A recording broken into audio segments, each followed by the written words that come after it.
नाही, या अभिजित दिपकेला पाहिजे तरी काय आता. सोनम वांगचुक जे स्ट्राईकवर होते त्यांची मागे पुरी केली गेलेत. त्यांना कॉम्पेन्सेशन देणाऱ्या स्टुडंटला नीट पेपर लीकवर बोलणार आहे पार्लिमेंटमध्ये. आता हे लोक काय म्हणतात माहिती आहे, अभिजित दिपके आणि त्यांचे जे CJPचे आहेत. आता सोनम वांगचुक वेगळे झालेत. हे बोलत आहेत की ह्यांना धर्मेंद्र प्रधानचा रिझाईन पाहिजे. का पाहिजे ते नाही सांगणार. का पाहिजे? अकाउंटेबिलिटी पाहिजे. फक्त अकाउंटेबिलिटी. अजून काय घेणार? नीटचा पेपर लीक झालेला तेव्हा गव्हर्मेंटने सांगितलेलं पोलिसला, CBI इन्व्हेस्टिगेशन झालेली, नीट घेतल्यात, जे फीस होते नीट एक्झामचे ते पण रिटर्न केलेत स्टुडंट्स लोकांना.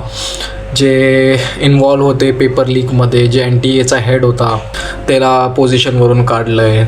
मग जे इन्वॉल्व होते त्यांना अरेस्ट केलं आहे. अजून काय पाहिजे? आता सोनम वांगचुकचे जे मागे होते ते पण त्या लोकांनी एक्सेप्ट केलं आहे. अजून काय पाहिजे? ह्याला फक्त प्रोटेस्ट करवायचं आहे, गव्हर्मेंट चेंज करायची, रेजिम चेंज करायची आहे. आणि अजून हे लोक काय बोलतात, जर 2 दिवसात त्यांचा इस्तिफा नाही भेटला तर हे लोक ह्याच्यापेक्षाही मोठा प्रोटेस्ट काढणार आहे. हलवा आहे काय? समजलं काय? आणि गव्हर्मेंट फक्त बघत राहणार. आणि या लोकांना एवढं माहीत नाही, पार्लिमेंटमध्ये मार्च करणं जे हाय सिक्युरिटी झोन असतं ते इल्लीगल असतं. हे कॉन्स्टिट्यूशनमध्ये लिहिलं आहे. पोलीस लाठीचार्ज करू शकते इवन जर आउट ऑफ सिच्युएशन गेली कंट्रोल एकदमच.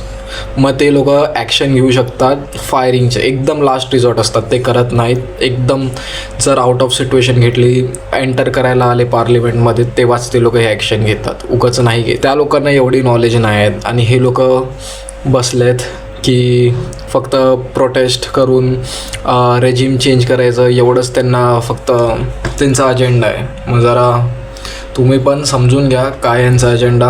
स्टुडंट्स जे आहेत, पॅरेंट्स लोकांना मी बोलतो की त्यांच्या पोरांना प्रोटेस्टमध्ये पाठवू नका, कारण हे फक्त त्यांचे पॉलिटिकल एजेंडा पूर्ण करायला या लोकांनी हा प्रोटेस्ट काढला आहे. यांचे लीग सांगायला गेलं तर खूप आहेत. अभिजित दिपके तो उमर खालीला सपोर्ट करतो, अरुंधती रॉयला आणलं. मग जे आर्टिकल 370 रिस्टोर करायचे हे नारे लागत होते त्या नीट पेपरच्या प्रोटेस्टमध्ये, ह्याची काय गरज आहे का? इतर सोडा. मग अजून मेरा लीग मेरी मर्जी, ब्राह्मणवाद, हे सर्व चाललेलं पेपर लीकच्या प्रोटेस्टमध्ये. हे सर्व काय चालतंय? यांचा अजेंडा मग एक्सपोज कळतो आपल्याला, ह्या लोकांची मानसिकता कळते. मग मी अर्ज करणार आहे पॅरेंट्स लोकांना, त्यांच्या पोरांना पाठवू नका प्रोटेस्टमध्ये, कारण ही फक्त काय नाही, हे फक्त फालतूगिरी आहे प्रोटेस्टच्या नावाखाली.